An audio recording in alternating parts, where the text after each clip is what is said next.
Hello, everyone. Welcome to Laser Focus. This is the deep dive pop culture podcast from Nerdist. My name is Kyle Anderson. Thank you for listening. This week, hot on the heels of an 8-week season 1 that's actually series 14. What? Yeah. Are you confused? We are. We're going to be talking about Doctor Who, the first year of Ncuti Gatwa as the main lead. Ncuti, excuse me.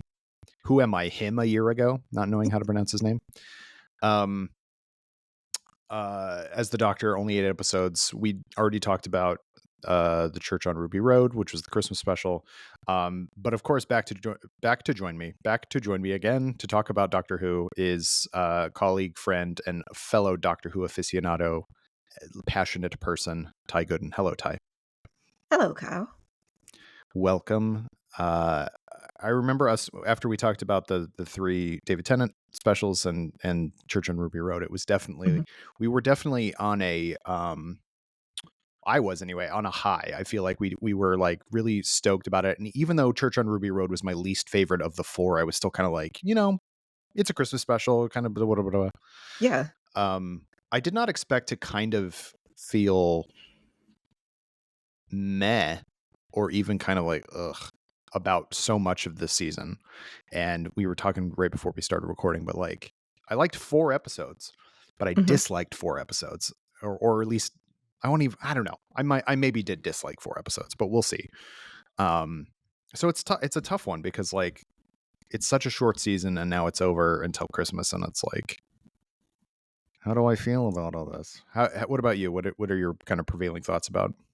Yeah, I mean, we definitely were on the same page when we talked about the church at Ruby Road of like, okay, that was fine. It was cute, but we really like the 15th Doctor and Ruby Sunday's kind of dynamic that they were starting to build up. Like, I was really excited about everything. And then now that we're here at the finale, I have kind of those similar feelings where it's like there were things that I did really like, but there were also things that I disliked very, very deeply. And overall, the season to me just felt like it felt really uneven. So it was like you would get this episode and it would be like, okay, we're kind of riding high here. This is really good. And then the very next episode for me would be like crashing down, which is not great because it's only 8 No. episodes. So Yeah.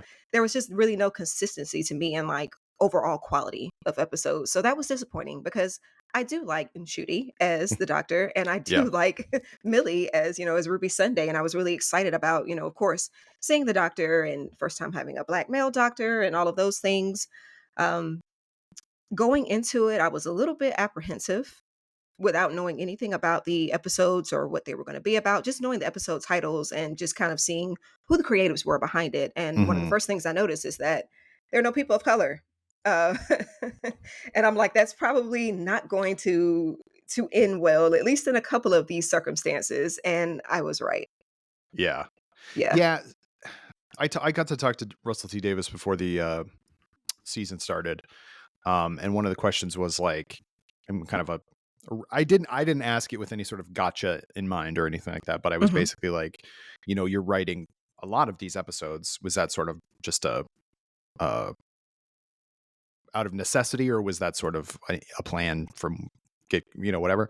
And he was like, eventually he was like, I'm very excited about the 2 people who aren't me that are writing, or the 2 groups of people that are not me that are writing next, and we're going forward, we're going to have a lot more people who are women and people of color in the writer's room and behind the camera and stuff. And I was like, okay, Right.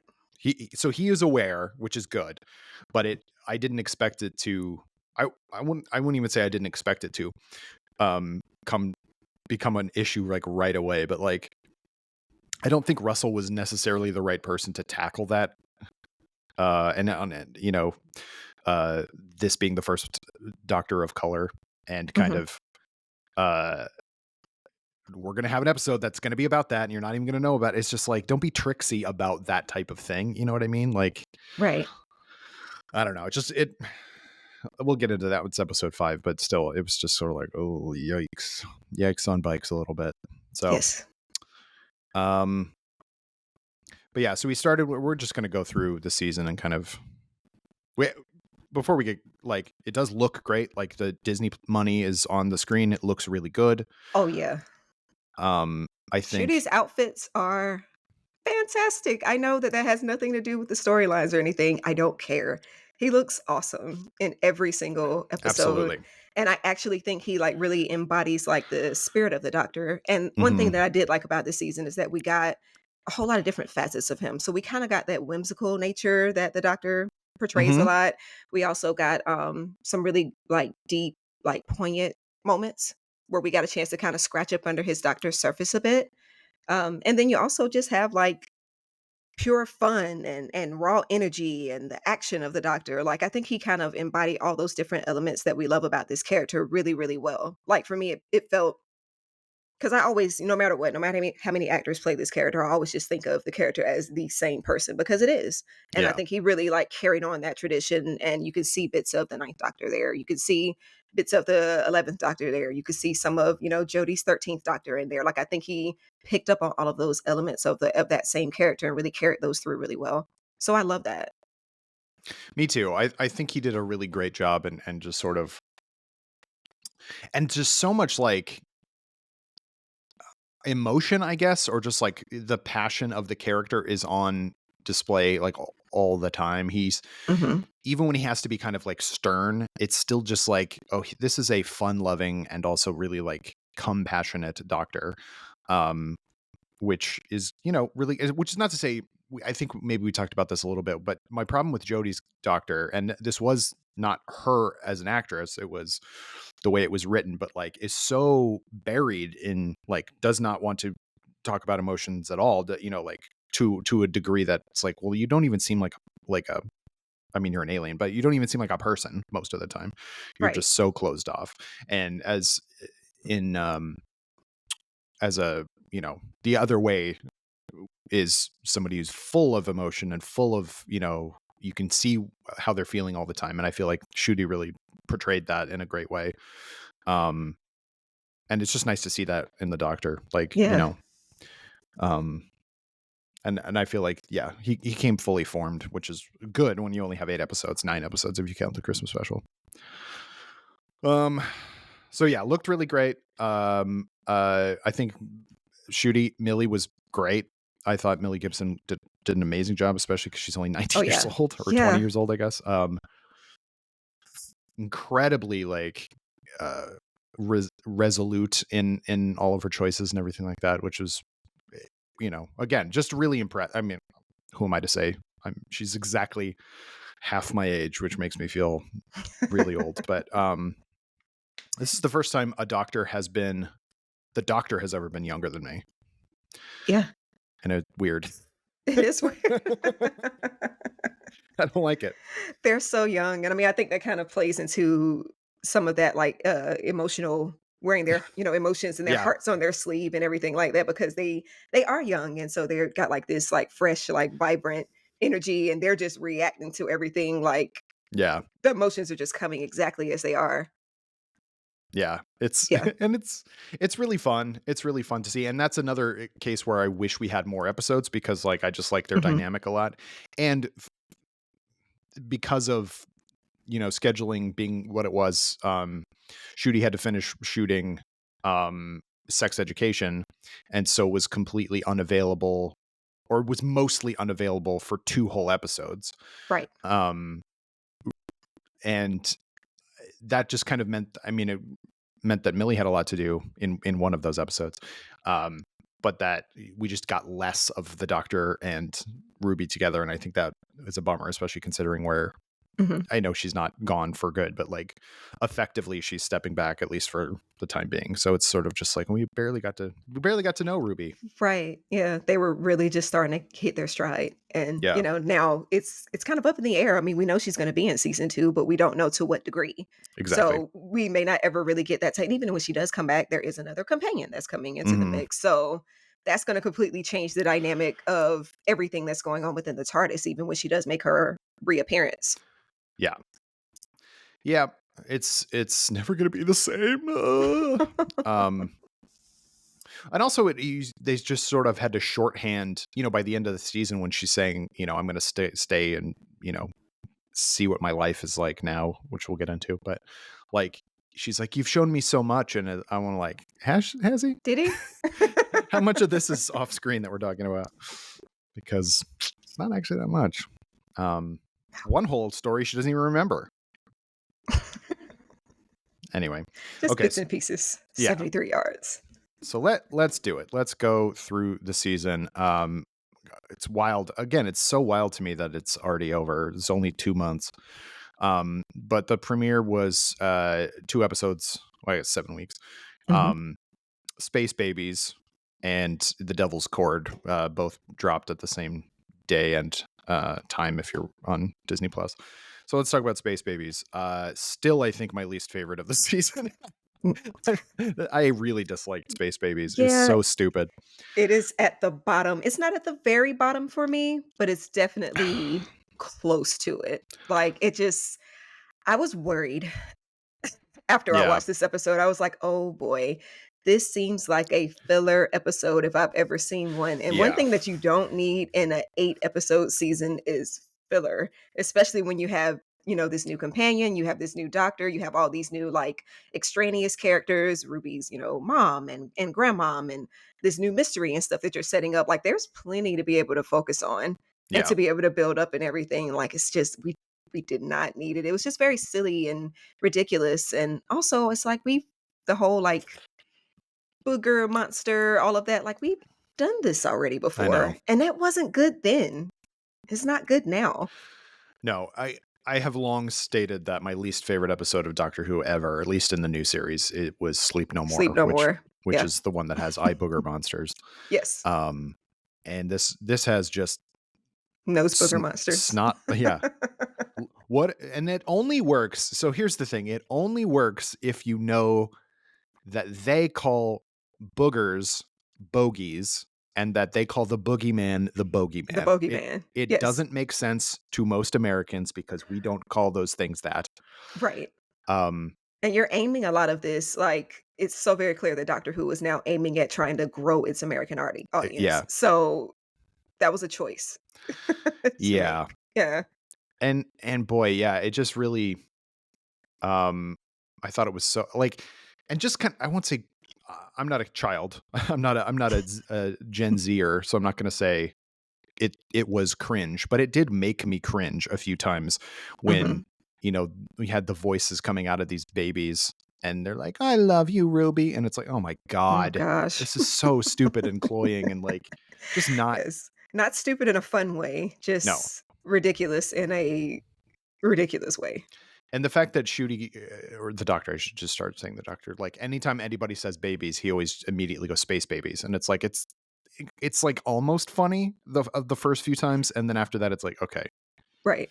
they're still We got the babies even though joke. they're in space. Like, uh, yeah, it just I was really not upset, like because whatever, but I was also just like worried after that episode. I'm Mhm. like, okay, let's see where because that it's just like zany madcap, and you're absolutely right. It does feel like a mid-season filler episode, but it was the beginning of the season, and it's like, oh, this Right. is not good. Not a strong start at all.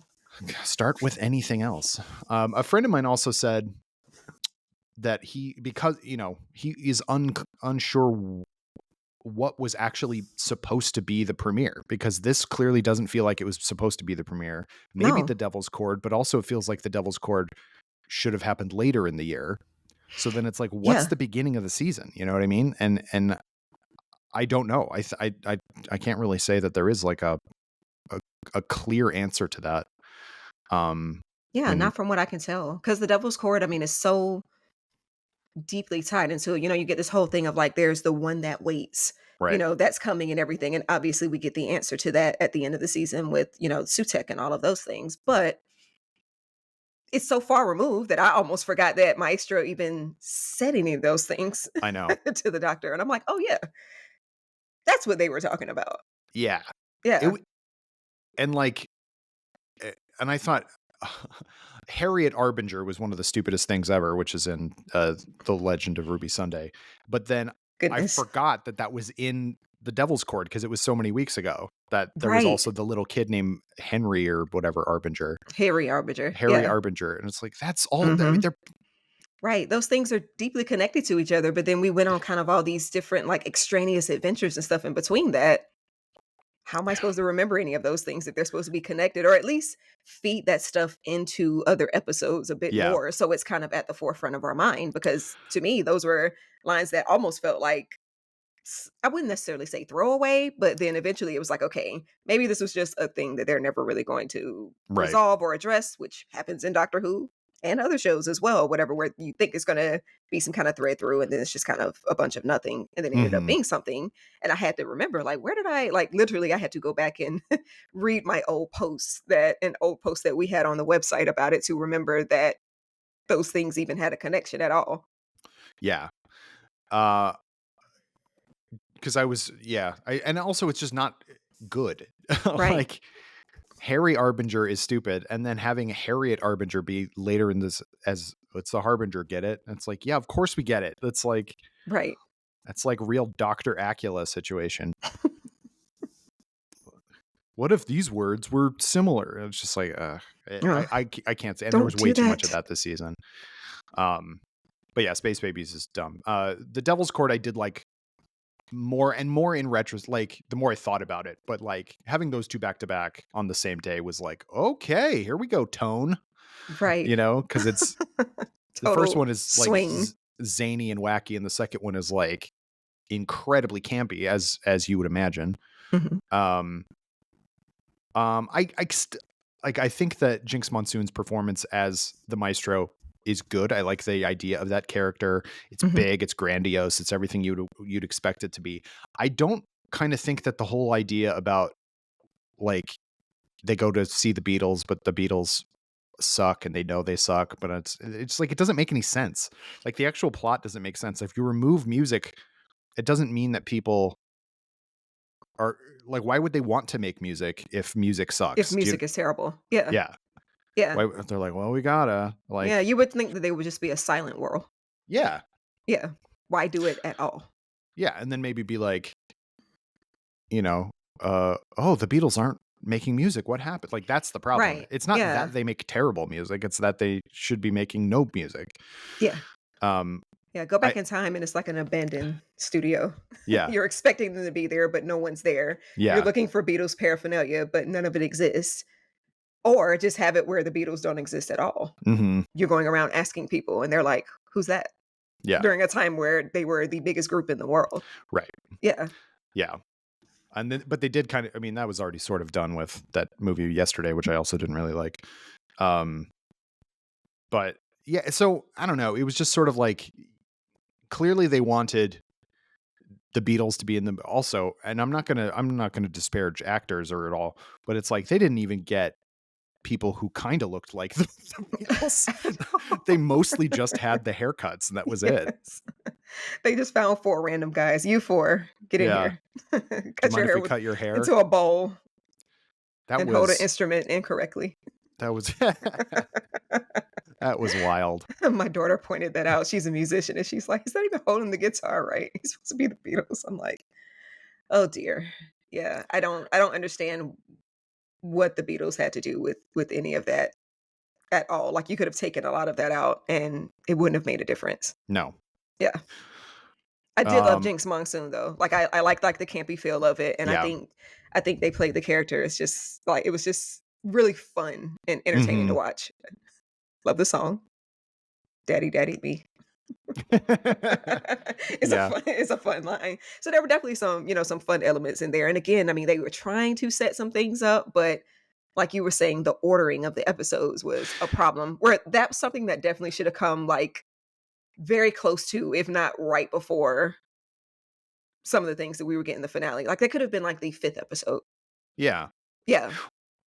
Yeah. I mean, and also like if they wanted to try to, tie in the toy maker with the Maestro and then later Sutekh, it's Mhm, like you need, and they mention in the, when Harriet Arbinger's listing all the different, gods, mhm. one of them was the Trickster, which is a character from Sarah Jane Adventures. And it's like, well, put the Trickster in an episode then. Right, You know what I yeah. mean? Like, so that way we can go through all, and he's like, he can be like, oh my God, there's all these gods that we're dealing with. But like, as it is, like, that's 4 whole weeks where no gods are talked about even a little bit. And so, yeah, I completely forgot about some of that stuff Mhm. because I didn't go back and watch it again. Um, and it was just sort of like, it just sort of left my mind at that point because there was other stuff to think about. Yeah. Um, How did you feel about the musical beat at the end? there's always a twist at the end. Yes. um,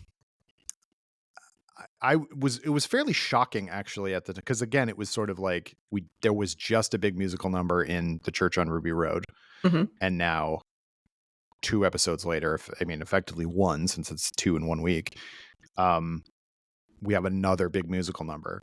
I I don't think it's a very good song, No. um, and it's also just like, which maybe we can get to at the end, but like all of the twists on top of twists that ended up not being anything, I think really did not do the season any favors. Right. Um, It makes the song worse. it does, and luckily you don't have to watch it. Like the episode ends and then there's a song, so it's like you Mhm. can just skip to the next one if you want to. Um, but that is always my problem when you make an episode or something about music, but you do not have the rights to any of these pop songs. So Right. like the Beatles coming to like going, oh, is this what a good chord sounds like or whatever? And it's like they should have been playing, Love Me Do or something like that, but they didn't because they didn't have the Right, rights because to they don't that. have the rights to it, And which so was it my was just, first thought when they said the Beatles was gonna be in Doctor Who, and I'm like, "Well, how's that gonna work? yeah, Because I know you don't have the rights to any of those songs." I know. Even Disney can't or didn't want to, but which is weird because they put out those documentaries about the Beatles. Right. So I don't know. Um, but it doesn't make any sense. And I didn't like the song. Did you like the song? No, I did not. I mean, Yeah. I knew a musical twist to it. I knew a musical, like, scene or Yeah, it something was in like the that was trailer. coming at some point Yeah. in time because we saw it in the trailer, and then when I got a chance to, speak with Ncuti about the music in Church on Ruby Road, he had said that they were, definitely gonna do more musical things throughout the season, but that was the only one that we got, and like you Yeah. said, I just wasn't expecting it to happen that soon and to kind of, like, pop up out of nowhere like that or whatever. I was just like, "What?" When I was watching it, like, "What are we doing?" There were a few times this season where, because, you and I, uh, by virtue of our jobs, got to get the episodes a little bit early. Mhm. And after every one, I'd be like, whoo, I'll be interested to hear what the public thinks of this one. I And know. after it was definitely after that first week, I was like, oh gosh. And then there were a few other times throughout the season where I'm like, people are gonna say stuff about this one, and I guess it's good, Yeah. but that people are just gonna talk about it. But like, you know, is there? They always say there's no such thing as bad publicity. I don't think that's true anymore. I think you can definitely have bad publicity. Mhm. Um, and so, but nothing ever like in those first 2 episodes ever went to outright like offensive stupidness. Like I thought Space Babies was annoying and cloying and stupid, but it Yeah. wasn't like it didn't offend me to my core. I just thought it was dumb. Right.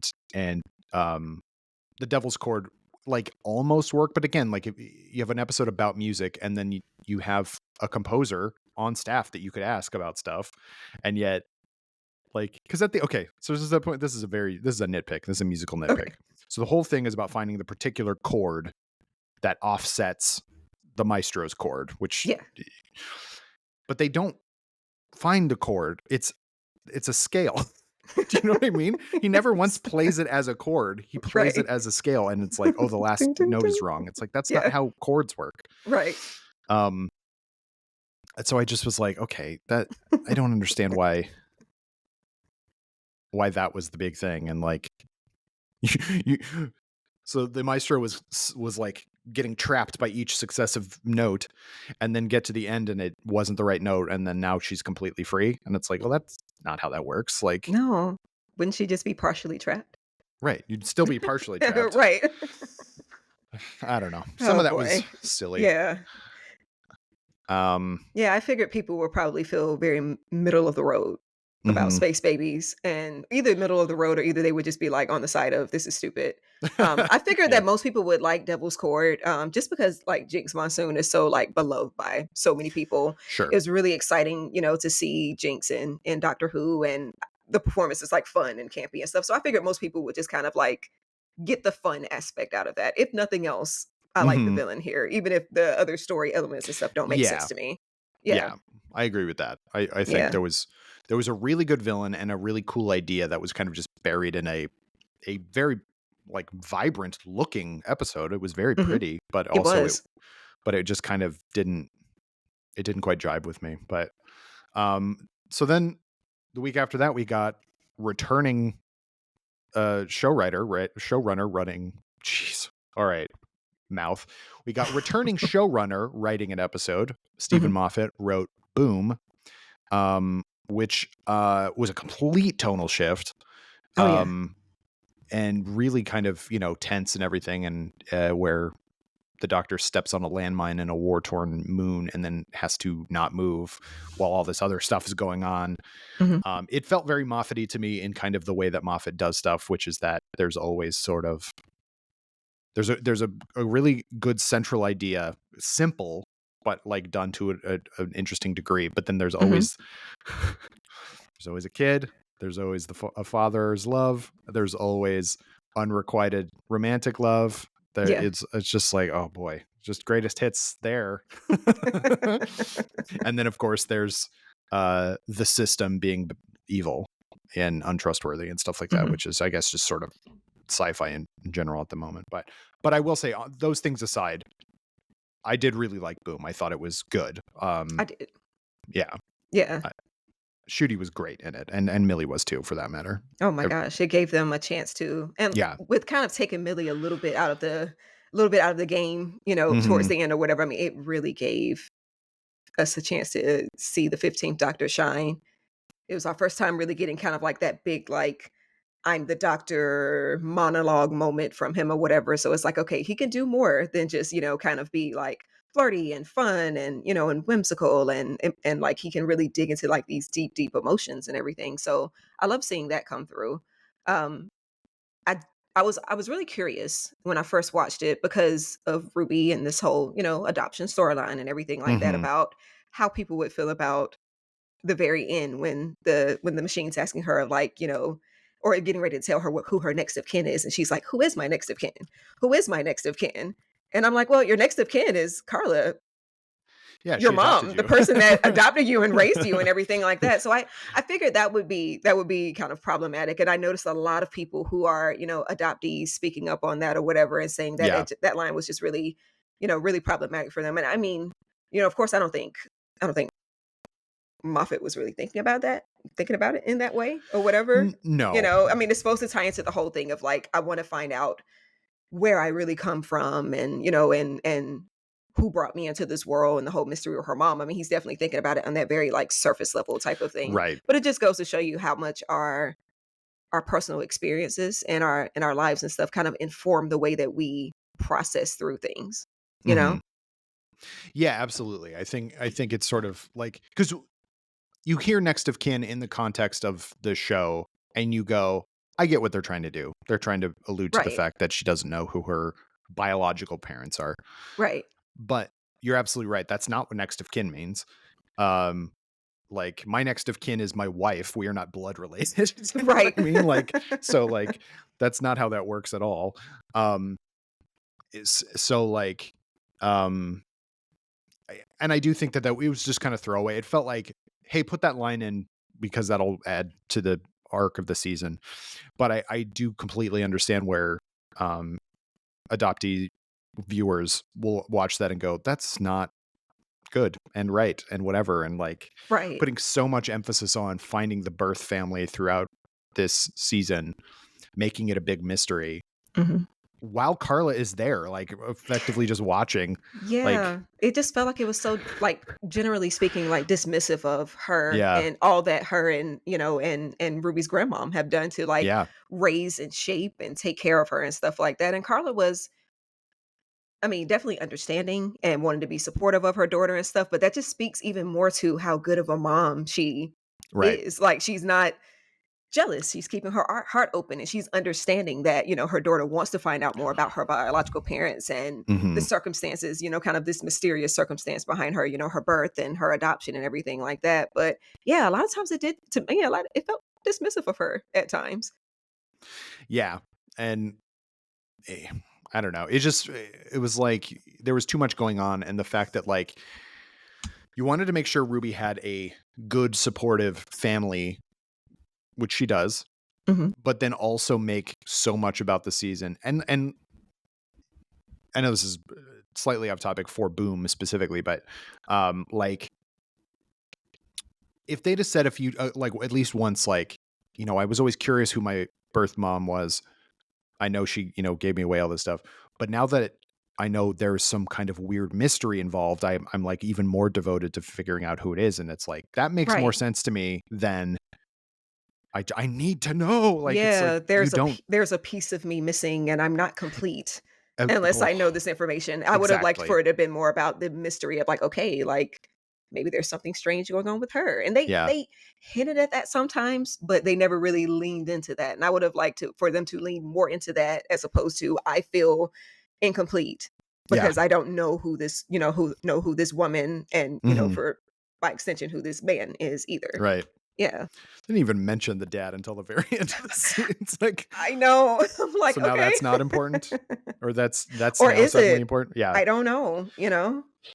I truly have no idea. But anyway, other than that, I do think Boom was really good. And it kind of like, I wouldn't say restored hope for the season, but it was sort of just like, Mhm. okay, so it's not all camp. It's like you can do other stuff, which, and there's nothing wrong with camp, but just like 3 campy episodes in a row just felt very strange to me. Right. Um, uh, but Boom was good. And then after that, we had 73 Yards, which was the first one that they ever shot. And Ncuti barely in it again because of the sex education thing. And you wrote a whole piece about it. There have been Mhm. Dr. Light episodes basically since time immemorial. So like Yeah. that's a part of the show.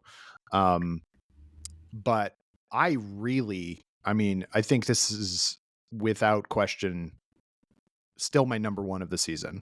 Mhm. Um, I It's my number really, 2. it's your number 2. I It is. I think we probably have my 2 is probably your number 1. I'm going to Mhm. imagine. We'll get to that in a little bit, right? Yeah. Okay. Yeah, we'll get to that in a bit. So I know what it is then. But I'm a huge, you know me. I am a huge fan of folk horror and ghost stories and everything like that. And just telling Mhm. you right up front, this is a Welsh ghost story. I'm like, I'm in. This is Yes. it. This is exactly what I'm in for. Um, and having this weird kind of curse on her and all this stuff. And like, I know people were complaining about like, what is it? Doesn't make any sense. It doesn't, what is it actually doing? It's like, it doesn't matter. That's not what a ghost story is about. Yeah. Ghost stories are not about uh logical coherence. It's about vibes and creepiness and kind Yes. of like you intuit the answer more so than you actually like then it Right. makes logical sense. It's Yeah, it's about supposed to be open to interpretation. yeah, Yeah, instead of a straightforward, like, logical, "This is exactly why this is happening." It's a yeah, ghost story. yeah, yeah. There's And not logic to be had. they crossed the weird witches circle, and then that Yes. was not good. And then so the doctor's gone, and then Ruby has this person 73 yards away from her at all times Mhm. who if anybody goes out, and it's just like it's a meta. First of all, uh most ghost stories are metaphors for something, Yeah. but it's a metaphor for loneliness, like constantly having this woman over there, whether Mhm. either whether it is her future self, like projected, which is kind of what it implies at the end. um it She can't get close to anybody because if she tells anybody the truth, they go and talk to the lady and then get scared off and run away. And Right. if she doesn't, then she's always worried that somebody's going to find out and all this stuff. And it's all about just sort of insecurity and everything like that. I thought that metaphor came across incredibly well. Yeah. And I think it was incredibly clear too, Yeah. and I'm surprised that people that some people were missing that amongst the whole thing, like Yeah. And in fairness to them, I suppose, um, some people watch Doctor Who specifically for the kind of like science fantasy aspect of it, which is Mhm. generally more explained, often to the detriment of the episode, Right. over explained. Um, and some people just are not familiar with the tradition of ghost stories or of folk horror or anything like that. That's Where, true. um, but if you've seen like, I know the UK has a history of ghost stories. That's their whole thing, in fact. So Oh, yeah. I was sort of like kind of surprised that British viewers were like, What? It What doesn't is make any this? sense. It's like, don't you watch Mr. James every year, folks? But anyway, like I said, I loved it. I thought Millie was so good in this episode. She basically got to age 20 years or however much it was. Mhm. Through the course of the episode. I still think she looks like a child. Even when they like make her I look old, I'm like, know. her hair's long, so I'm guessing time has passed, but she still Right. looks very, very young. She has such a Um, youthful face. It's kinda hard to make her look older. yeah. And then I love the whole kind of subplot when it ended up being a subplot about Roger Williams, which about the worst prime Prime minister in Minister. history, Yeah. who is like horribly like fascist and like gonna cause World War III and just like all this stuff, and she uses her curse against it, and I think that is such I a thought cool that was idea. really clever. Yeah. This is one of the like I said, it's in my top 2. It's only this one episode and one other episode that I went back and I watched it just for the sheer enjoyment of being able Yes. to see it and, like, point out some different things that I didn't notice the first time around or whatever. I thought it was just so clever. So well done. Millie is excellent in the episode. Like, I was there for, we're kind of the same mind of liking, like, folk horror and things like that, and so I just like the tension that was kind of there, that mystery of, like, who is this woman and why is she following them? Knowing fully well that I wasn't gonna ever get a clear answer to all of those questions or whatever, it's just about being along for the ride Hmm. being along for the ride to get there. I thought the tavern scene was, like, proper genuinely creepy, like, it had my heart. It had my heart racing because everybody in there was just off and Yep. strange, and you could feel, like, Millie's tension rising up and everything like that of, like, "Oh my god, something really bad is happening to me, and there's no one around me that I can trust, and there may not even be anyone around me who can fully believe me." It's like the whole, like, woman not being believed or not being Hmm. able to get the help that she needs, like, that aspect of horror or whatever is always one that creeps me out because it's so reflective of real life, you know? Yeah. Yeah. I mean, and that goes way back to like the Cassandra syndrome in Greek mythology, where like Mhm. Cassandra knows the future, but no one believes her, and that's a curse. Um, but yeah, so much of horror, modern horror, is that, but without the prophecy part. It's literally just I know what's Right. going on currently, but no one Right. will believe me. um, um, yeah, I liked all that stuff. I also really liked that when she walks into the tavern, it seems like, oh, are they haunted people? And they tell her that ghost story, and they're all just messing with Right, and her they're just because messing they're with all her. just like, look at this Englander here in Wales. They Right. thinks we're backwoods idiots or whatever, and it's just like I thought it was a very fun like twist on Mhm. um what you expect from those things. Yeah. And And it was everyone, probably the best job that the season did of taking those bits and tying them into the finale. yeah, Yeah, actually, because we got yeah, some of that, "Oh, 73 yards. Well, where do you remember that from?" "I don't know." yeah, And then you had Roger Ap William come back up again and then being able to use his technology to their advantage to be able to defeat Sutekh and stuff, and I was like, "Okay." Like, I like that tying back in, but then it's also really funny because, like, the doctor's like, "How do you know these things?" yeah. And these things pop up, and Ruby's like, "This is familiar, but I don't remember any of it." Yeah, and it does. Yeah, I won't, think too hard about that because at least there was the attempt to tie it all together. Right, yeah, I don't think it 100% makes sense that the TARDIS like makes a bubble of 73 yards, and it just happens to be the amount yeah. of time or space between Ruby and No, the it doesn't make Ghost. It sense. doesn't make any Yeah, but sense. it was But probably their best effort. I will say that yeah, at yeah, trying yeah, to tie things not trying to bad. tie things in. Definitely Yeah. not mad about it. Better than the Henry Arminger and Yeah, very much Arminger so. things. Very much. Um, but yeah, I'm with you. Like I went back and watched 73 yards. I think a couple times that week because I was like, this is so Mhm. good. This will be a fun one to like. I always kind of make a mental list of like what are the creepiest Doctor Who episodes to watch for like a Halloween season or something like that. And Ooh, this one will yeah. definitely be on there. There's like Hyde is another one that I think is like Mhm. properly good and creepy. Mhm. It's tough when Doctor Who does ghost stories because so much, and honestly any kind of gothic horror or horror in general, because they always have to try to explain too much about it and make it sci-fi, and Right. sometimes that works, but they've done that with like vampires in the past, and that like Vampires in Venice I don't think quite works because Yeah, because they try to and over explain it. Yeah, and like Yeah. werewolves. They've done it with all the big ones, but I think ghosts. It's tough with ghosts. Hyde did a great job because Hyde was about like a time ghost. It was Mhm. a an apparition of the future rather than an apparition of the past, which is what most ghosts are. Which I think is like, oh, that's kind of cool. And Right. then like, but like Knock Knock was another like, oh, it's a haunted house episode, but it's like that one kind of went too far for me into like Yeah. like weird alien wood lice or whatever, which was kind of No, strange. yeah, the end killed it for me. I It was like, it was absolutely going so well. was going so well. Until you tried to sci-fi it up too much, Yeah. like And that's where I think 73 yards really works is because it doesn't try to explain anything. Mhm, It leaves it really ambiguous. Everything is sort of like, and like the X Files used to do stuff like that. Like so much of the X Files, which is another favorite show of mine, growing up, and then I rewatched it, still holds up. The mhm. old show anyway. Um, there would be aliens and like stuff that's very sci-fi kind of, but then there would just be weird paranormal stuff, and it's like Doctor Who needs to be farther into the weird paranormal stuff, Oh, yeah. and that would be you know fun for everyone involved. Mhm. um Yeah, really, really strengthened Ruby as a companion too, yeah. because we got a chance to see what she can do and how she could use her ingenuity and everything like that without the Doctor around. Hmm. Yeah. Yeah, it was, yeah, it was an excellent episode. That's like I said, my favorite of the year, and mostly just because I'm a Mhm. dork horror dork. That's not a phrase. So okay, the episode after this was Dot and Bubble, which I think is a stupid name. Yes. um yes, it ties into what happens or what things are, but Dot and Bubble's dumb. This is the most, I think, complicated episode of the year to talk about because, and obviously I will cede most of the discussion to you because Mhm, what you think the episode is about is not actually what it's ultimately about. And I think mhm.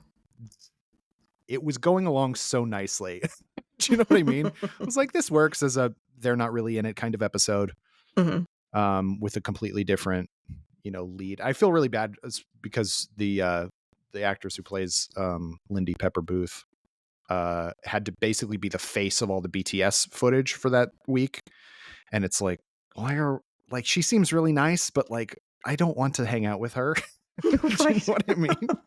So yeah. So you have thoughts, capital T thoughts about this one. So what do you Yeah, like, for me, it was so interesting first that, people were able to pick up on, like, those elements of, like, classism yeah. and kind of, like, this shunning of outsiders and stuff like that, but for a lot of people, the whole concept of this kind of being, like, this almost, like, Aryan fascist type society and these people being racist, specifically Lindy, just went completely over a lot of people's heads.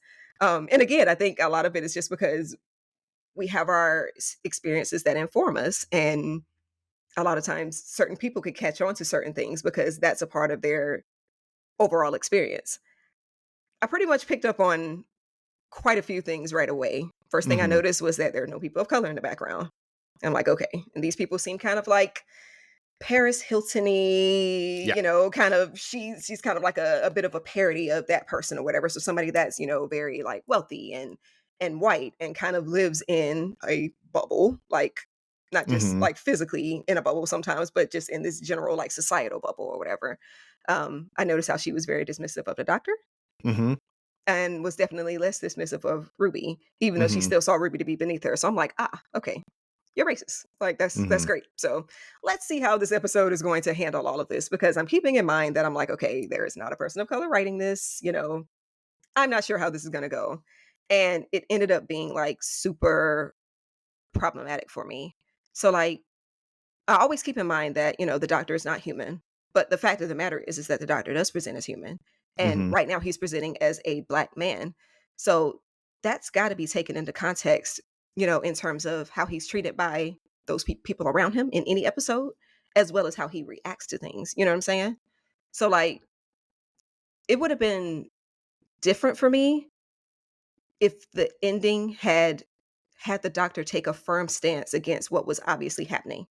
So he's offering them a chance to take them to another world and let them rebuild and all these things like that. She rebuffs him again, and I think it's more so about classism takes a stance there, but it's also about racism at the same time.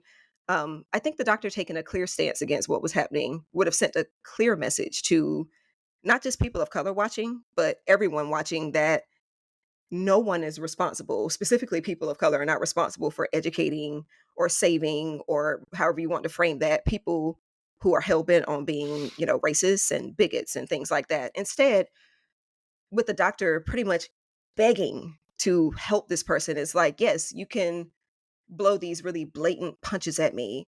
I'm very aware of what's going on, because I think that the way that Ncuti played it out, it made it pretty clear that he understood the full scope of what was happening. Because sometimes the doctor is can be a bit oblivious to some things, right? But to me, it read as though he was really clear about it. Like, Hmm. you can throw these punches at me. Not only am I going to turn the other cheek, but I'm going to try to force my hand to save you, even if that means like placing my own dignity and my own, humanity and stuff aside. And oh, by the way, I am going to multiple times I'm going to offer to give you a new place to build, like a new fascist utopia, and possibly endanger other people. To me, it just, all of it screamed was like, this was written from the lens of a white person. Yeah. Yeah. And I mean, it's a bad message to send to anybody overall. And especially, a new generation of fans, that this is the way to react to these kind of things. Like, I felt like he wanted to have a message and say a message there or whatever, Yes. but it was sending the message that he thought he was sending is not how it translated for a lot of people of color. I felt that way. I got a chance to talk to like other friends and fans and stuff like that who are, from various backgrounds, and a lot of them saw it the same way. Offering hateful people unearned empathy is not the move. Like, Yeah. It's a tough one. I mean, obviously I agree with you. mhm, I, and clearly that, like, I watched the like making of this one, um, and Russell said that he wanted to, because everyone was asking him when he cast Ncuti, well, how are we going to deal with the past and all this stuff, and he was mhm. like, his idea, which is not a bad idea, I don't think, is like the future is not some like utopia. What Yeah. it's still going to be bad. So like, why don't we have the future episode be the one where we deal with that? I Mhm. liked that in theory, in retrospect, because we didn't know going in that that's what the plan was. Um, and I think it is, it's a tough position to be put in when you don't have the lived experience to be able to, um, I guess like extrapolate like what you're talking about. Because from Mhm. his point of view, I'm assuming, I don't know, he didn't say this, and I'm just kind of guessing. The doctor is the doctor, but Right. it's also like you can't have it both ways. You can't have the doctor Yeah. present one way and then just ignore that whole thing Right. for, Yeah. which is why like the Witchfinders is the other analog, which is from Jodie's first season, where women are not believed and all this stuff, and they're witches and all this stuff. Uh, I think that one, because it was written by a woman, has a much Mhm. better sense of Yeah. like I mean, you're giving up, you're trying to send a message, and the message is coming across very clear.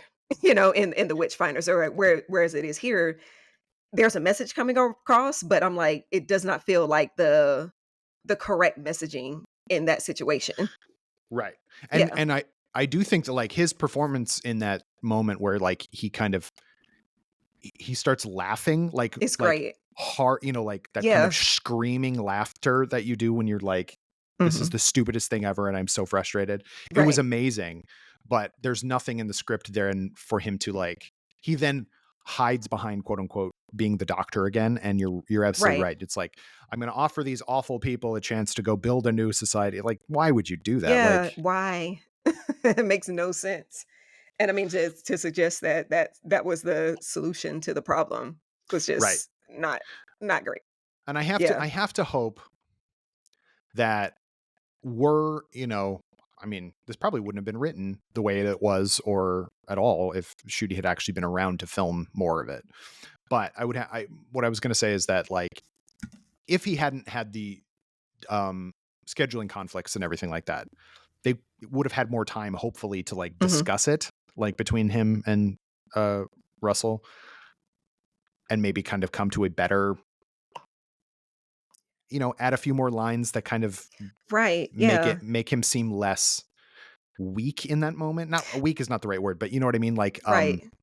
weak-willed, I guess is what I should Yeah, say. I was gonna say he's very, very, a little bit overly tolerant there.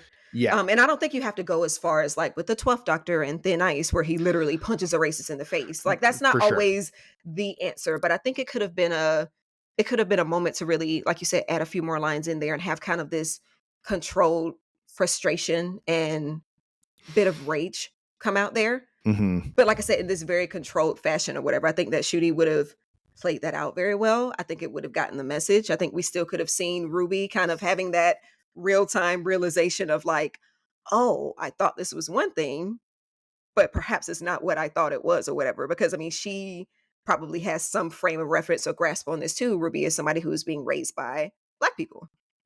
So that adds a whole Mm, nother layer in there too, or whatever, where she's probably seen these things play out in front of her or had these conversations with her mom before. So I mean, again, it's kind of like I felt like yeah, he was trying to like take a concept and like jump into the deep end of a pool with it, but he could float but not quite swim, you know? right. Yeah. So I mean, and overall, it just came across really for me, like, and it was definitely the episode that I saw the most like online discourse about. Sure. People were definitely having some kind of heated back and forths, back and forth with that, and I definitely got it, and I understood why. Um, but yeah, yeah, So it was a yeah. rough go for me. So it was interesting for me because I watched this on my tiny little computer screen Hmm. initially. And so I didn't necessarily notice the background characters that much, I have to say initially. Yeah, Um, and so what it read to me as a person not paying attention fully, I guess, yeah, and also a white man, mhm, is that uh, Lindy was really dismissive of the doctor because he wasn't like talking the way she talks. And then when Millie showed up, she was going, "Hi," like trying to be like yeah, overly like bubbly and stupid. yeah, Vapid, I guess is the word. And so that to me it's like, okay, that makes a little more sense. But right. then yeah, as you go And along, then it's all I think both can be true at the same yeah, time, sure, too, or totally. whatever. And Yeah. of course, I mean, she sees Millie. Millie is close to her age, another blonde. So I mean, she's kind of seeing somebody who looks like a person Right. that would be a part of her, a part of her circle. And like Right. you said, also sounds like somebody that would be a part of her Right. circle. But I also think too, if you're in this very, white society and this guy pops up, he doesn't sound like you. He definitely doesn't look like you. Right. Like, get out of here. Like she was ready to like call the cops on him. And I'm like, eek. Yeah. Well, but so then That's even worse. when I did kind of twig with that was like later when they pop up again and she goes, "You're that same guy I talked to earlier." And it's like, how many fucking guys do you know That's what I what I'm mean? Like, like. He's the only Black person you've talked to. and that's when I was like, "Oh, she's like not good." Like, Yeah.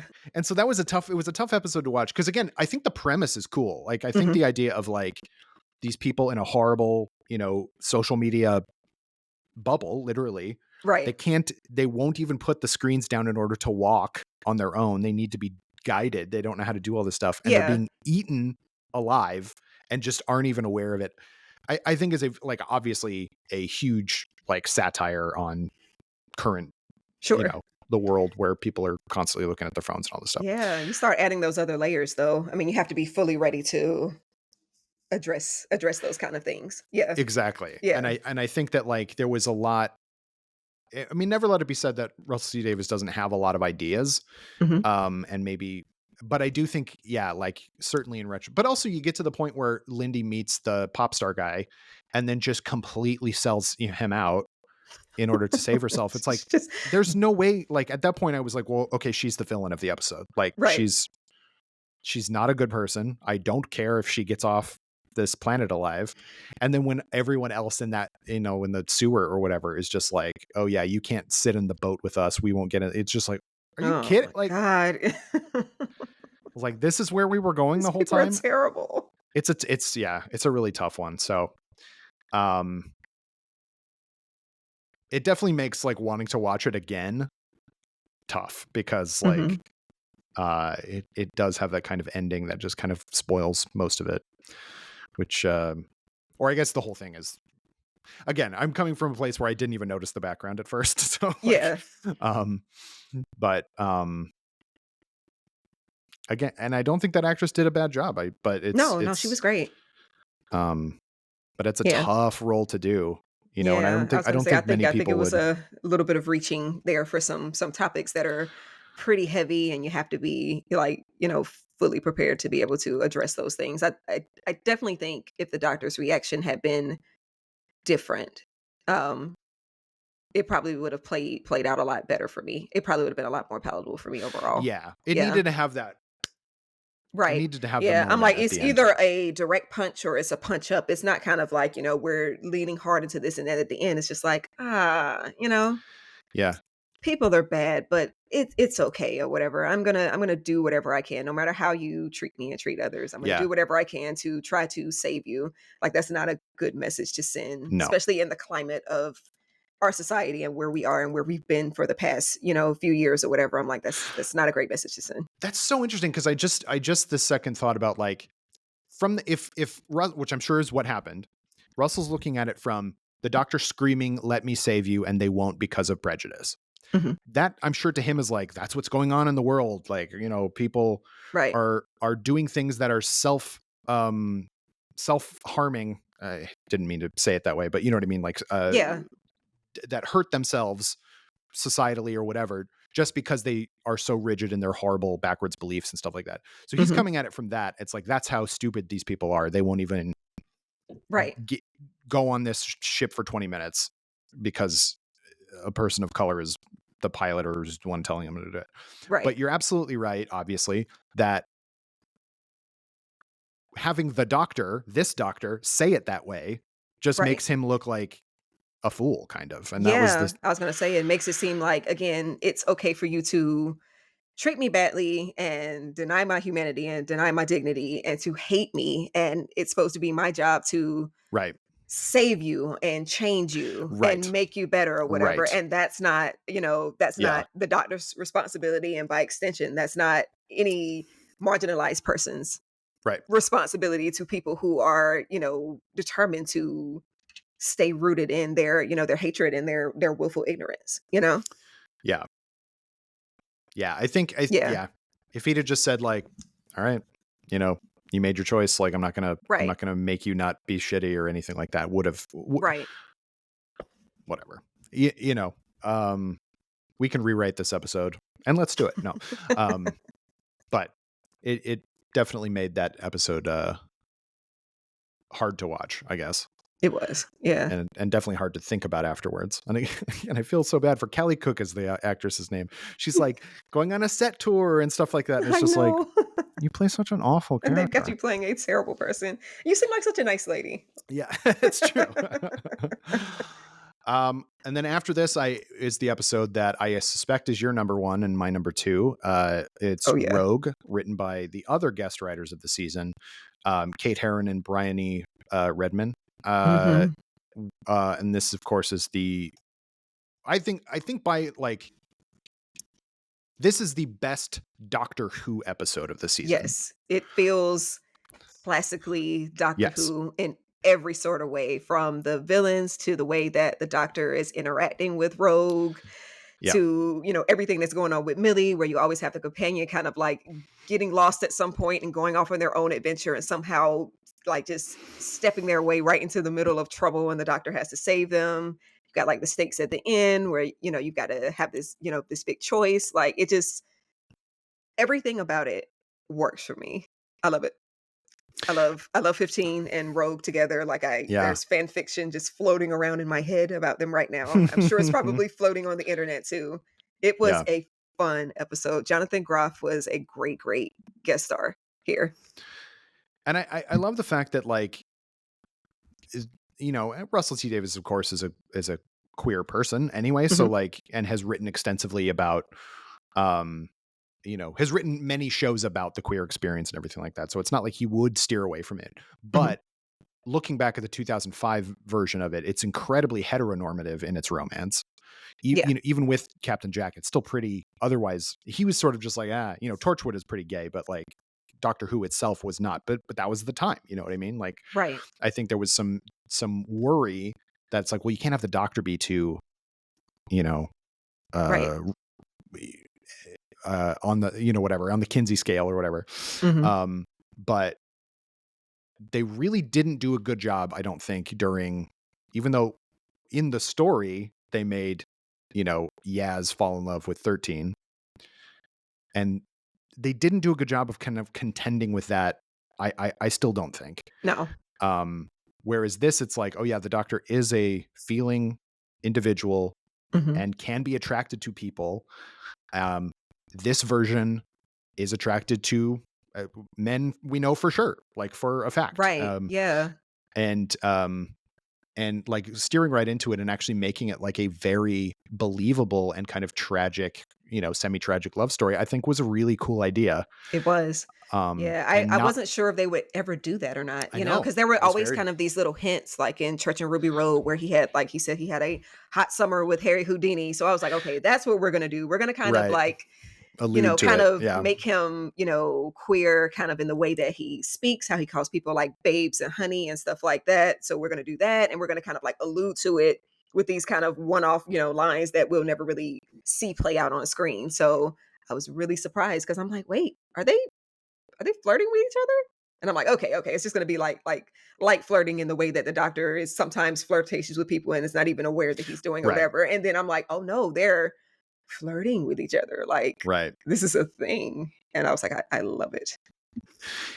It was interesting because, like, at the same time, I have another Doctor Who podcast that I've done for a number of years called The Writer's Room, Mhm. where we kind of go story by story and just kind of talk about the writing of it. And we, in our current slate, are going through the Moffat years, and we just got to we did an episode about the two scripts by Neil Gaiman, the Doctor's Wife and Nightmare on Silver. Oh But yeah.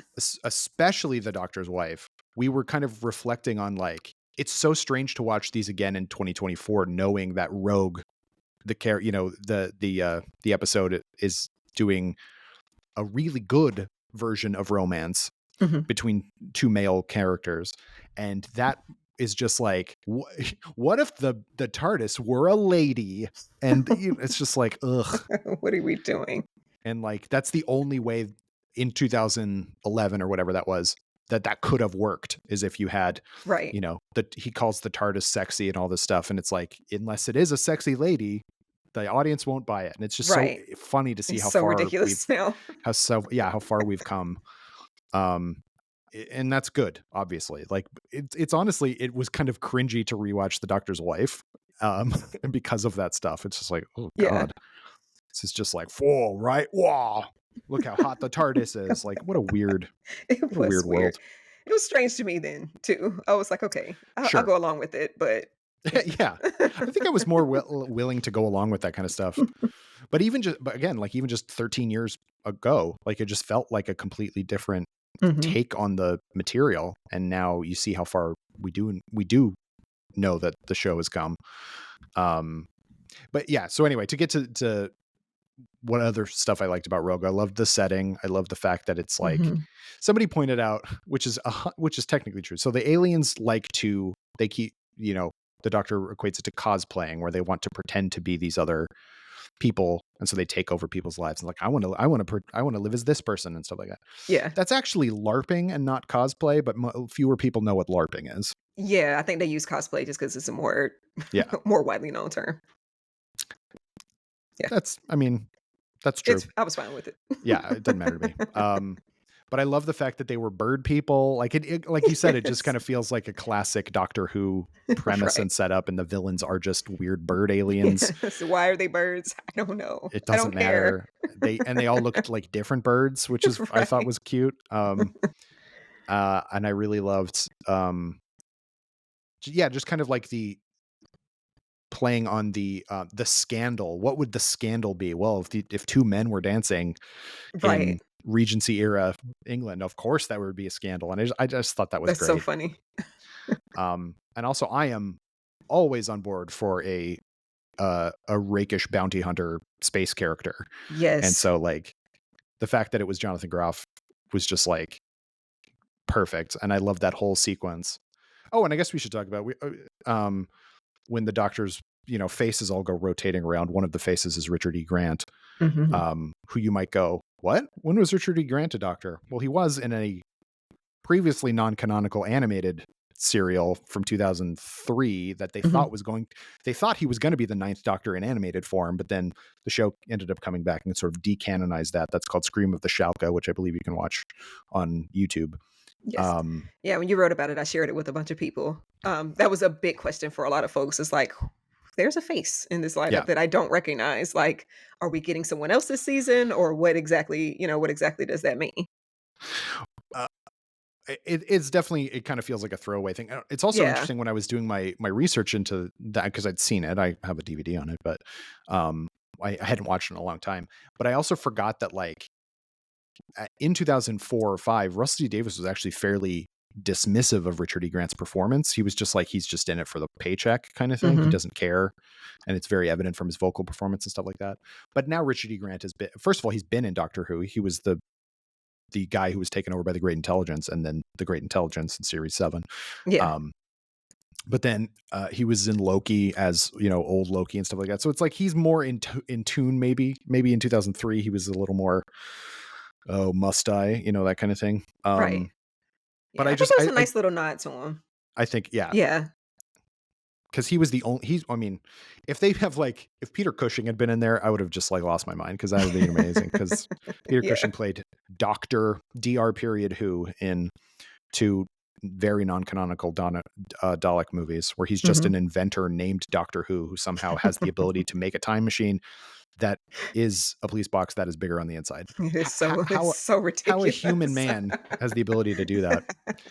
Um, they're not the best movies, but they are in color, and it is Peter Cushing, who I love. So, but basically at this point, he's the only visual media doctor, I think, who hasn't like been recanonized, because Mhm. the Eighth Doctor at a period of time wasn't necessarily canon. The TV movie wasn't necessarily canon, Right. but then that became canon in series 3. Um, and so yeah, I just thought it was funny, and I've taken tests. I'm what's called a super recognizer. So like even Hmm. I can like go, hey, that's that person. Like I Yeah. just if I've seen them before, chances are I will remember their face. But Do just you remember immediately their I was name like, too, or it's just like a face recognition? depends. I mean, if I knew their name to begin with, I would Yeah. probably know it.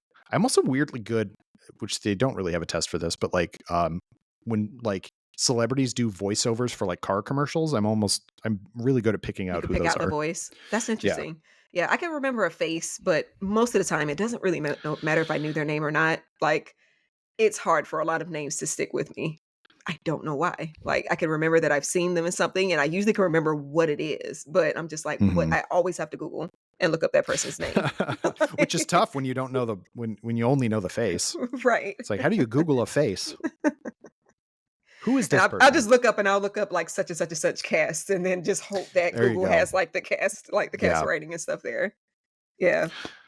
I But yeah, also like that they go played ahead. a Kylie Minogue song. "Can't Get You Out of My Head" is fun, especially since Kylie Minogue was in Doctor Who. She was in That's Voyage of the true. Damned, and Oh she was yeah. playing like a one-off, kind of like one-off Doctor companion character for an Hmm. episode, much like Rogue does in this episode. So I thought that was fun, and I also just thought it was funny that this very serious, like renegade bounty hunter is listening to Kylie Minogue in his spaceship And I love that Shooty kept turning the song back on and just kept immediately and going kept back to dancing. dancing. It was very funny. Yes, Yeah, it it's was a such a great very episode. doctory moment. And it's when I interviewed name dropping. When I interviewed Shooty and Millie right before the season, I asked what Mhm. their favorite episode was, and they without hesitation said this one. Um Yes. because of the costumes, but also the fun, and just like everything about it just seemed like it worked for them. And like Mhm. uh and it's very clear on screen. Everyone is doing a great job, and like this is kind of I wouldn't say is it? No, I guess the music one is historical, but like this is like a historical. Then you go back Yeah, to the far past. Um and that's what you want from a Doctor Who thing. And yeah, it's great. I it is really great. it's the most fun I had watching all season. Mhm. I probably watched it like 5 or 6 times. Like, I don't blame you. It's really I good. love this episode. Like, honestly have no complaints there. Mm. Yeah. No Was notes. yeah, it was a little sad, like, the end, Yeah, like I said, it kinda tugs at your heartstrings a little bit with Rogue making that choice to be able to, like, knock Millie out of the way well, not Ruby out of the way, excuse me, and, take his place and say, "Come find me," and everything, and I'm like, "Ah, hello fan fiction, hello Big Finish absolutely. audios." Like, I can't wait to absorb all of you because I know that Big Finish, It's coming. they're over there just like taking notes and stuff like that. Like, yes, let's get that. Let's get Jonathan Groff on the phone. They probably have already gotten him on the phone at this point. We're just waiting for the announcement. Like, Yeah, it's got to be coming. That's too fun of a character with too much of an open ending not to do some fun things there. yeah. And I really hope that Heron and Redmond get to write again because this was Hmm. such a good episode. And I think it was Yeah. um, I, after I watched it, I was like, well, the homophobes are really going to hate this one. But I'm Hmm. not online enough to know that they were, but surely they do. They probably do. Um, Yeah. but I think otherwise, I think everybody like this one was the one with the best fan reaction. Like the people in Hmm. our shared fan group were just buzzing for like a week Oh yeah. afterwards, just like so stoked about it. So like it's yeah, it's great. It's wonderful. And then we have the two-part finale, which is not wonderful. Great. Um, Oh so boy. we must talk about the Susan twist, Susan triad thing of it all. There's too much going on here, mystery wise, and Hmm.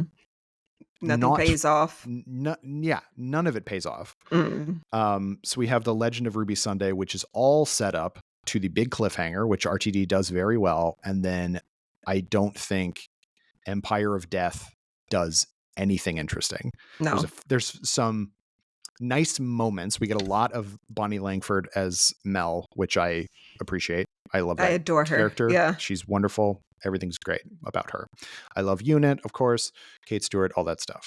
Mhm. Um, but they spent so much time in the first episode, going to that like VR memory plaza thing or whatever they called it. Yeah.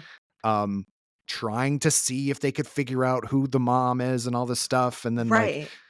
that lets in Sutekh from all this stuff. And then like there's also the Susan aspect of it. It's like the doctor or everyone kind of is like, well, Susan Triad, S Triad is a anagram of TARDIS. So it must be as though she's Right. never going to change her name. You know what I mean? Like Susan is her title. Like it's Yes. like She could impossible. literally go by any other name.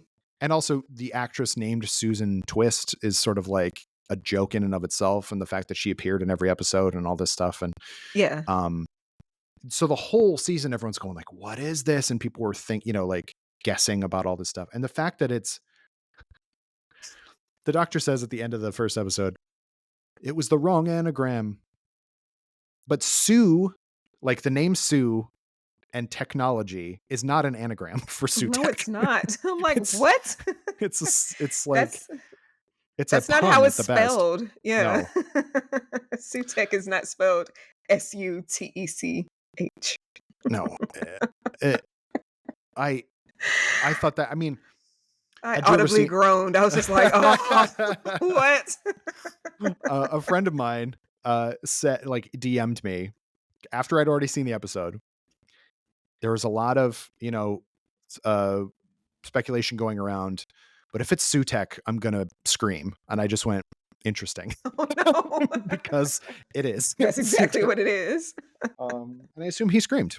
Uh, so it's I, like, I've never Noises been were the world's made. biggest Pyramids of Mars fan. I think it's fine. Mhm. Um, but, and even Russell T Davies said in the making of that Sutekh in the original was never a god, but because of the weird shenanigans of, reality bending, he then was elevated to the top of the god pantheon. I was Right. very confused about all that. How does that Uh, happen? how does that happen? And he does, and like, so what is his plan? Like he wants to wipe out everything, but like, but I still need to know who this lady's mom is. Like, who cares? Why Why do would you a care? god of death care about this situation? Like, of all the mysteries of the universe and all these places that he's like, Sutekh has been hanging on to the TARDIS, going to all these different places, so much mystery in the universe. Why would a god of death care about this specific situation at all? It's not that interesting. It's not like it's, like, highly unusual. I mean, there are plenty of people walking around who don't know about their, don't know about their biological parents and kind of have weird situations like this or whatever. Like, it's not an uncommon thing to the point that he would care. The only reason Yeah. I thought that he would care would be that Ruby's mom was somehow actually, like, different and unique from the average human being in some way, and then we find out that's not the case. She's just a regular person that was a teen, that was scared, gave up her baby, became a nurse, and is just a normal human being. Like, and she became important because people thought she was special, and somehow that made her special to Sutekh too. This is Like, my biggest issue. She became important because the doctor and Ruby, by extension, made her made important. her important. Yeah. We don't know who it is. Ergo, it must be an important mystery. And like, oh, there's something, special and kind of the blah, blah, blah, blah, blah, all that stuff. But it's just Russell T Davies going, here's a mystery. Right. Just kidding. It wasn't a mystery at all. It was just Yeah. a regular lady. And It like, feels like a way to just kind of like hoop people in, but then you're never yes, really giving them what they're actually asking for. You're just creating a mystery for mystery's sake, and then you're just kind of undoing it at the end. Like, just kidding. Like, I took you on this whole ride. I've got it snowing and doing all this, weird stuff. This lady at the pointing thing, I don't know why, but it pissed me off so bad. because it's stupid. That's why it pissed you Why off. is It makes she no sense. pointing like she's like vigorously and like angrily, like evil pointing at something? Like, she's like, No one does that. Also, that's she looks not like how the people Grim do Reaper, things. and she's like pointing at things, and I'm like, okay, so she pointed at a sign that has Ruby Road on it, and that's why Ruby got her name. But the only person that was there was the doctor, and he didn't name Ruby. So how would her like Yeah, what a deathly pointing at a coincidence. sign lead to her daughter actually being named Ruby? Like, it was so dumb. It was so Why? dumb. Oh, it It makes me so mad when I think it about it. Like, when that sign popped up and he said that, I literally just wanted to just shut my laptop and just go outside and She scream. wasn't pointing at me. She was pointing at the sign. That doesn't make a Why? lick of sense. Oh God. Like, that's not what you do if you Yes. actually are trying to name the child. Just leave a note. Leave a note or walk up to the guy, even if you don't want to show your face. Hi, I left my baby over there and I would really love her to be named Ruby. If they had done that, that would have been hilarious. She It, just walks it, up and whispers to the doctor, name my baby Ruby. somehow it feels like but it's insane because he's the one who made this up. Like, but it Right. felt like he wrote himself into a corner that didn't need to be written into. It's like, Yeah. oh, what? She points at the doctor. What could she actually be pointing at? Oh, the street sign. Right. Just Impossible. why don't put the pointing in there? Like, it was useless to put it in Uh, there. She could have just turned around and just stared at the doctor for a second and then just kept walking, Yeah. which wouldn't be unusual because you're just turning around. You sense a person behind you. You turn around to Yeah. look to see who's there, and then you keep going about your way. And why is she Truly, dressed like the Grim Reaper anyway? Like, great question. does she need to be covered up like that? Like, I mean, was she that afraid that someone would recognize her? Or I don't get it. I don't get Like, it either. yeah. Again, and You can give your baby up and drop your baby off without dressing like a harbinger of death or yeah, something. Like, yeah, yeah, like a Harriet a Arbinger. Harriet harbinger of death. Yeah. And then there's the whole thing. So Susan Triad, Sutekh made a human, which is not what Sutekh can do. Right. Split them across all time and space, but they are just a regular person. Which doesn't make sense. Which doesn't make any sense. Yes. What did she have to do with Sutekh's return? Other than being named Sue and running a tech company? Yes. It Nothing. It doesn't, it just like, Yeah. there's so much about this that just is completely Right. nonsensical. Yeah. And it's But not fun nonsense. It's just stupid nonsense. But, and Like, it's explained like, or it's talked about like, oh, that's the reason why. That's not a no. twist. And that's what makes there's always a twist at the end so frustrating, because it's like there isn't a twist at the end. Right. There's just stupid things. There's just things. It's a spaghetti of nonsense. It ends up being nothing. And like the whole thing, like you had mentioned earlier, that like Ruby's dad pops up and all of a sudden we know his name. I'm like, does he? Okay, so Russell Davies told radio times that Ruby would have a big arc in season 2. And he's saying that the arc is going to kind of be similar, like this whole, like the whole timeless child thing, of you have this person who thinks they're one thing, they're really not something else. Like, I'm assuming that's the journey that we're going on. So does that mean that Ruby's dad has something strange going on with him? Maybe they were thinking that, her mom was a special one and maybe it's her dad. And if so, then why did we not get any kind of like mention or anything of him at all until like the very end of the finale? Like, there's no setup for that whatsoever. At all. Like, it just doesn't make any sense. And I will be really annoyed if it's actually it's the dad that's interesting. It's like, that's so stupid. Like, It is dumb, but I'm like, I can't imagine what else you're going to do right. if there's supposed to be more to this story. Because that's what that's what he said, unless he just was not being truthful, which I don't understand why he wouldn't be. But where else does this story possibly go? If we found out that her mom is there, she's reunited with her, like she's finally gotten the answers and the completeness, quote unquote, which I hate that is even framed that way, but the completeness that she feels like she needs to truly be happy or whatever. Like, what else are we doing at this point? I'm more interested in what's happening with Miss Flood at this point than all of this, the Ruby stuff. Like, Yeah. it's just really drained me. Like, you set up Yeah. so many things and it just, none of it felt like it had a good payoff. Like, you were just literally just throwing random mysteries in there. None of it stuck. The snow, I'm not sure Oh that my I fully God, the understand what snow. the hell's happening there.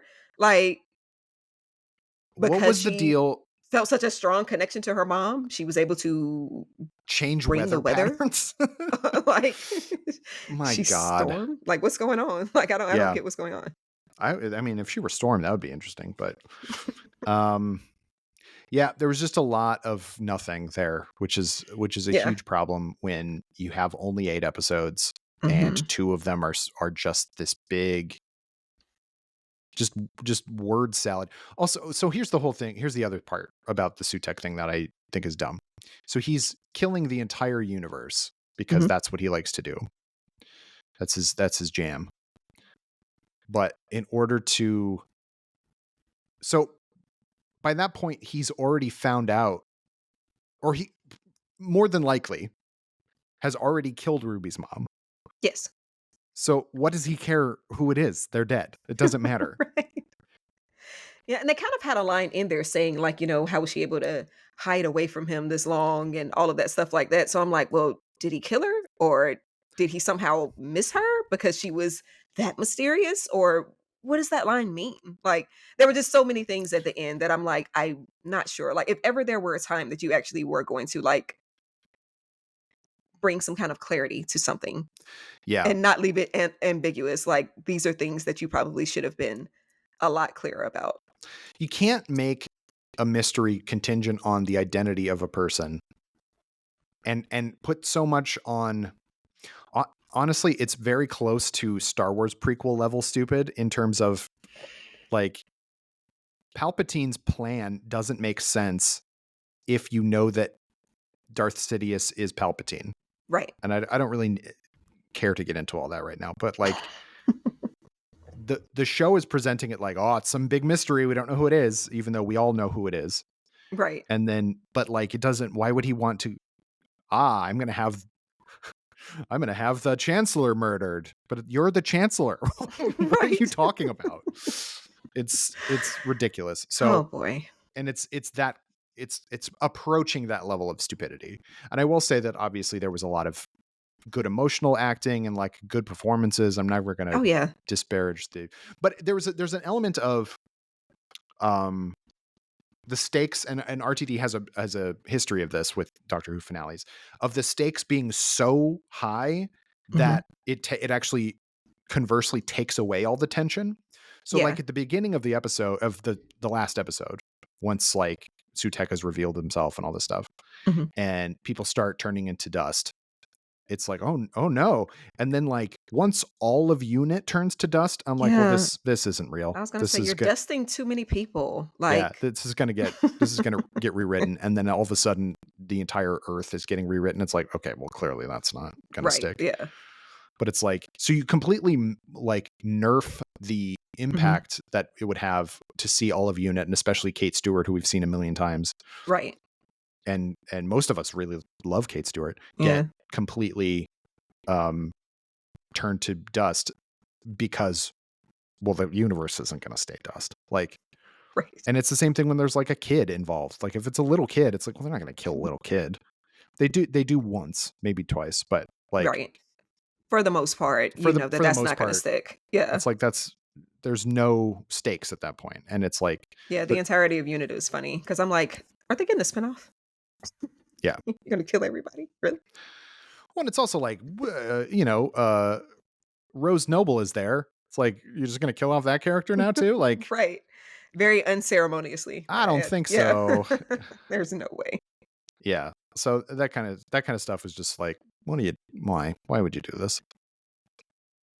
It was too many people dying too quickly for it to Yeah. be a real thing. And Yeah, that's like the I same said. thing that happens a lot with those, the planets are out of alignment. It's like, well, that's not going to stay that way. And then like, Right. um, series 3 is a bad, one of the worst, but like the master took over the entire universe or the end of time too. The master is Right. everyone in the world. It's like, that's not staying. Yeah. And is And it's holding Martha's family hostage. right. Come on. Yeah. It's Come on. dumb. Right. So this fell into dumb territory. And also it's like, well, okay, he's a god, but he Mhm. sure doesn't seem to be able to move very far from the TARDIS. So like, Right. You would have more power than that, I would think. right. Yeah. So all in all, I thought these were very, very stupid episodes Mhm. on the finale side of Yeah. things. Like I said, the only thing that was kind of a little interesting to me, and I'm kind of like, it's the whole thing with Mrs. Fudd. But at Mrs. this Flood, yeah. point, I'm like, well, the way that things are going so far, why do I feel like this mystery is also going to end up being some kind of weird nothing burger? Yeah, is she going to be Susan? Is she going to be the Ronnie, which is a lot of people are saying? Is she going to be the Right. master? Like all this stuff, we don't know. We don't know. Or is she just some weirdo who happens Yeah. to know all sorts of things? And can break the fourth wall and speak to us Yeah. directly. Right. It's so crazy. Like at the end, I'm like, what are we doing here? Like, what's up with her? Yeah. Is she some weird god who is outside of time and space? But at this point, we have Yeah. so long to wait. Right. Yeah. I mean, she dropped some hints there. Like when she's with Ruby's grandmom, she's like, Right. I've been hiding away for a long time. And like right before they turned to dust, she was she kind of whispers it a little bit, so it's a little hard to make out, but she's like, I had such, great plans. Or so she says something kind of to that effect about having a plan. And so it kind of hints at like, okay, she's got something else going on, and maybe Sutekh got in the way of whatever grand scheme she's Right. working, she's working out or whatever. So And she but definitely again, it's seems like, I don't know, Yeah. like, is this going to be something that actually pays off? Because so far, none of the mysteries that you've set up have had like a satisfying payoff. No, and just so much of it. It's just all mystery.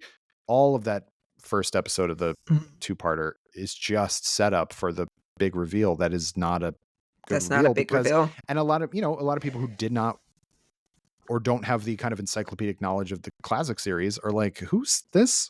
Like, just some rando from a Tom Right. Baker story. They never came back again. Right. Like, this is the Doctor's greatest villain. It's like, of course you have to say that, but it's like, Yeah. But I'm is like, he is it? though? He Yeah. seemed pretty easily dispatched. Right. He just hooked him up to the TARDIS and took him for a ride, and then just Yeah. like cut him loose. Like if it were Omega or like Morbius or one of these other like renegade Time Lords, I'd have a better time believing it.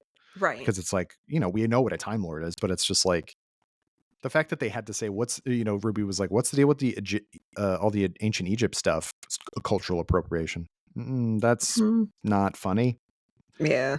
Or good. Like that whole story was basically just that whole season really was just a pastiche, sci-fi pastiches of Gothic horror stories. And that was the Mummy one. The Pyramids Right. of Mars was, let's do a mummy, Egyptology story, but with, Right.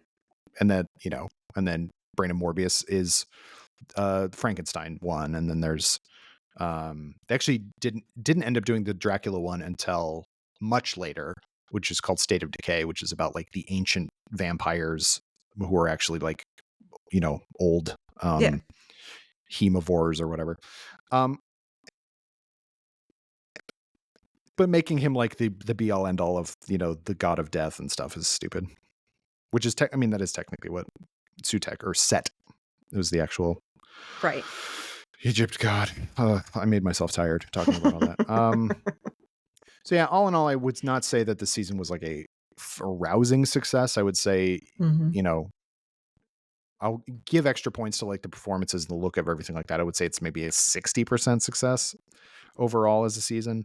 Yeah, I'm Uh, hoping uh, it's just like a finding footing type of thing. yeah, But, again, it's like I kinda compare it to season 1 from 2005, like sure. Russell T Davies' first season with the Ninth Doctor and Rose, and I feel like things like the Bad Wolf arc and things like that, like, were set up a lot better. They got teased a lot better throughout the Hmm. season of the big bad wolf and all of these things like that. You're seeing it in different places. Like, it's kind of like constantly, like, running in the background of these episodes, and you're getting, like, a lot of these allusions to it, and then you actually find out what's going on with the big bad wolf at the end, and, like, it all makes sense.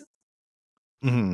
And it comes across really well or whatever. It just seemed a lot more, and that season as a whole, as far as its episodes and everything, just feels a lot more cohesive. Like, I mean, you had some silly bits in there and everything like that, but even those episodes were didn't feel like they were just so far off tonally. Like, it just Hmm. this season just felt like it was just all over the place. Like, Yeah, absolutely. Yeah. So there was only a few episodes that I liked enough to mhm. want to rewatch. Yeah. Really. It was I Rogue and 73 Yards. Like, and those were Boom. my 2. Yeah, Boom is good too. Those are Yeah. the three that I will say, you know what? I'll watch those again, Yeah. but the other ones not so much. So Yeah, and I enjoyed talking with Stephen Moffat about Boom. Like, sure. yeah, that was a really, really fun conversation, especially when we got a chance to kind of talk a little bit about, faith, and he was, saying that he wasn't disparaging faith, but he was just trying to offer people some different perspectives and some nuggets, Hmm. to be able to think about or whatever, and to show that the doctor can be very much so a hypocrite, as a Hmm. character or whatever, where one second this character is saying, they don't believe in, traditional faith and stuff like that, but they do have faith in other things. They just believe in faith in kind of like a different form, you know? Hmm. So we had a pretty good conversation, around Yeah, it's that. great. Yeah. And you can read that at nerdist.com. You can watch my interviews with Millie and Ncuti and Russell T Davis. You can also read Mhm. an interview that Ty did, a much longer interview than my one, with Ncuti from earlier in the year. Mhm. And yeah, and we have all sorts of Doctor Who things on the website for you, and Indeed. best classic episodes to watch. Best, I forget what we did before the season. You Yeah, did we did. best new ones, and I did best classic ones. But was there like a Mhm. theme to those? I forget, or is it just best? I think it might have just been best. Yeah. Nothing wrong with that. But yeah, Ty, thank you so much for being here and talking to me about these very troubled episodes for the most part. Thank you for talking to me about them. Now I have to figure out where this season ranks because I've been ranking all the Mm, seasons from like the modern era on, which this is that's supposed to be tough. a new era that doesn't seem to have a name yet. So I'm just calling it the Bad Wolf era just because Bad Wolf Studios and all of that. Yeah. So now I got to figure out where this is going to fall Yeah, on my it's a tough list. one. In the past, I've done kind of like in order to figure out like what is my ratio of good to bad on these, I'll be like basically pass fail on every episode, like good, Mhm. bad, good, bad. Like obviously there's degrees. Yeah. Um, and this one is not percentage wise very good. Mhm. But does that mean that it's below some other ones that just happen to have longer seasons? Do you know what I mean? So Right. Yeah. I have to do a little bit of math on that, which is More my opportunities to fail. yeah. Or um, it pass. it's my love of statistics coming through in my nerdity. I love I it. love making lists and ranking things. Anyway, Ty, do you want to plug your social medias or anything like that? Please do if you do. Sure. You can find me on Instagram at Writer Tai Gooden, where I don't really post a whole lot of things, just like general posts, but I post a lot of stories. And you can look at all of my beautiful gardening things and Hmm. look at Doctor Who things. And I post a lot over there about the boys and stuff too, because that's another one of my favorite shows that is currently airing right now. So Mm, you can keep up with me there. Sometimes I post Nerdist links and things too. So that is where I can be found. huzzah. You can follow me, folks, at functional_nerd on Instagram. You can follow me on Letterboxd at Kyle_Anderson. I've been watching crazy amounts of very bleak movies Mhm. lately, both by accident and design, but it's been very fun. So you can follow my kind of exploits there. And yeah, thank you so much for listening. I've been Kyle Anderson. Join me again next week on Laser Focus when my guest will be a different person. Bye-bye. Laser Focus is a production of Nerdist Industries and Legendary Digital Networks. It was produced, edited, and hosted by me, Kyle Anderson. For more, visit nerdist.com.